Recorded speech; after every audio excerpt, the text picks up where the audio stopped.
اعوذ باللہ من الشیطان الرجیم بسم اللہ الرحمن الرحیم وَكَذَلِكَ أَوْحَيْنَا إِلَيْكَ رُوحًا مِّنْ أَمْرِنَا مَا كُنْتَ تَدْرِي مَا الْكِتَابُ وَلَا الْإِيمَانُ وَلَكِنْ جَعَلْنَاهُ نُورًا نَهْدِي بِهِ مَن نَّشَاءُ مِنْ عِبَادِنَا۔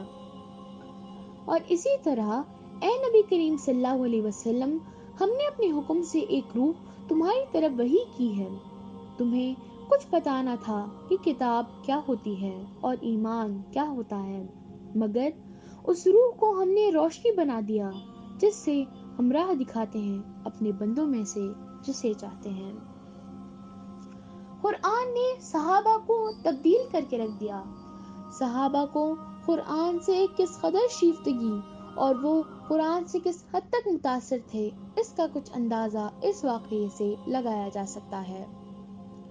غزوہ ذات الرقاع میں عباد بن بشر اور عماد بن یاسر دونوں کی باری باری پہرا دینے کی ڈیوٹی تھی تاکہ رات کے وقت کوئی دشمن مسلمانوں کے لشکر پر حملہ نہ کرے۔ حضرت عباد نے حضرت عماد سے کہا کہ وہ رات کے پہلے حصے میں سو جائیں، میں پہرا دوں گا۔ جب حضرت عباد نے پہرا دیتے ہوئے دیکھا کہ خطرے کی کوئی بات نہیں تو انہوں نے نماز پڑھنی شروع کر دی۔ اتنے میں ایک مشرک آیا اور اس نے تیر مارا۔ حضرت عباد نے نماز کے دوران ہی تیر کھینچ کر نکال دیا اور نماز میں مصروف رہے حتیٰ کہ نماز مکمل کر لی، پھر نماز شروع کر دی۔ مشرک نے دوسرا تیر مارا۔ حضرت عباد نماز میں قرآن مجید کی تلاوت کر رہے تھے، انہوں نے کھینچ کر تیر نکال دیا اور اپنی نماز مکمل کی۔ ایک بار پھر نماز شروع کر دی۔ مشرک نے تیسرا تیر مارا تو انہوں نے تیر نکالا اور اپنی تلاوت ختم کی اور حضرت عماد رضی اللہ عنہ کو جگا دیا۔ حضرت عماد رضی اللہ عنہ نے کہا، آپ نے مجھے پہلا تیر لگنے پر ہی کیوں نہیں جگا دیا؟ فرمایا، میں نماز میں ایک سورت پڑھ رہا تھا، اس لیے میں نے سورت مکمل کیے بغیر نماز ختم کرنا مناسب نہیں سمجھا، مگر جب دشمن نے بار بار تیر اندازی کی تو میں نے نماز ختم کر کے آپ کو جگا دیا۔ اللہ کی قسم، اگر مجھے اس بات کا اندیشہ نہ ہوتا کہ رسول اللہ صلی اللہ علیہ وسلم نے مجھے جس جگہ پہرا دینے کے لیے متعین فرمایا ہے اسے خطرہ لاحق ہے تو میں سورت پڑھتا ہی رہتا، یا تو یہ سورت مکمل ہو جاتی یا اسی میں میری جان چلی جاتی۔ قرآن کی حقیقی قدر و قیمت اس کے معانی میں پوشیدہ ہے۔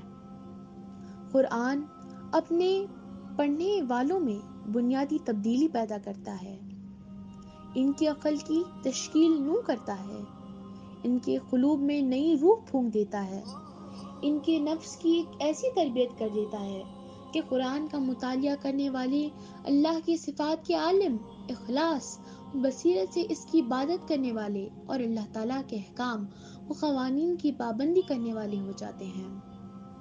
انسانوں میں قرآن کریم کے ذریعے ہونے والی یہ تبدیلی صرف اسی صورت میں ہوتی ہے جب اس کا تدبر سے مطالعہ کیا جائے اور ساتھ ساتھ اس پر عمل بھی کیا جائے۔ قرآن کے الفاظ کو محض زبان سے پڑھ لینے سے یہ تبدیلی آتی ہے، نہ یہ فوائد و ثمرات ہوتے ہیں۔ قرآن پڑھنے والے ہزار بار ہی کیوں نہ ختم کر لیں، محض سرسری اور فرفر تیز پڑھنے سے کبھی تبدیلی نہیں آتی۔ صحابہ کرام قرآن شریف کو جلد جلد پلٹانے کو پسند نہیں کرتے تھے۔ حضرت عائشہ رضی اللہ عنہ کو بتایا گیا کہ کچھ ایسے لوگ بھی ہیں، ان میں سے ایک رات میں 2 یا 3 بار قرآن پڑھ ڈالتا ہے۔ حضرت صدیقہ رضی اللہ عنہ نے فرمایا، ان لوگوں نے پڑھا مگر نہ پڑھا۔ رسول اللہ صلی اللہ علیہ وسلم پوری رات قیام فرماتے تھے اور اس میں سورۃ البقرہ، آل عمران اور سورۃ النساء جیسی سورتیں پڑھتے تھے۔ اگر اس میں خوشخبری ہوتی تو اللہ تعالیٰ سے دعا کرتے، اسے طلب کرتے۔ اگر آپ ایسی آیت پڑھتے جس میں ڈرایا گیا ہے تو اللہ سے دعا کرتے اور اس کی پناہ مانگتے۔ حضرت ابو جمرہ سے روایت ہے کہ میں نے ابن عباس رضی اللہ عنہ سے کہا، میں بہت تیز پڑھنے والا ہوں، میں 3 دن میں قرآن شریف پڑھ لیتا ہوں۔ حضرت عبداللہ ابن عباس رضی اللہ عنہ نے فرمایا مجھے تو ایک رات میں سورۃ البقرہ پڑھنا، اس میں تدبر کرنا اور اسے ترتیل سے پڑھنا زیادہ پسند ہے، اس طرح پڑھنے سے جیسے تم بتا رہے ہو۔ جنہوں نے بھی قرآن سنا ان کی کیا کیفیت تھی وہ اس واقعے سے معلوم پڑتی ہے۔ طائف کے سفر میں اس کسی مپرسی کے عالم میں اللہ نے ایک کرشمہ دکھایا۔ طائف سے واپسی میں جنوں کی ایک جماعت آتی ہے اور اسلام قبول کرتی ہے۔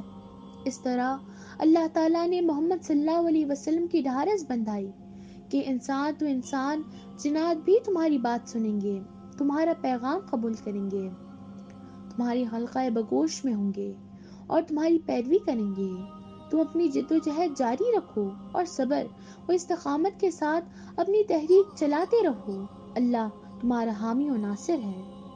دیکھنے والے دیکھیں اور عقل والی عقل سے کام لیں تو ان کی سمجھ میں آ سکتا ہے کہ جنوں کو محمد صلی اللہ علیہ وسلم نے کس تلوار سے گھائل کیا تھا۔ یہ قرآن مجید تھا جس کو نماز میں نبی کریم صلی اللہ علیہ وسلم کی زبان مبارک سے سن کر جن اس کے گرویدہ ہو گئے تھے اور ایمان لے آئے تھے۔ جزاک اللہ خیرن۔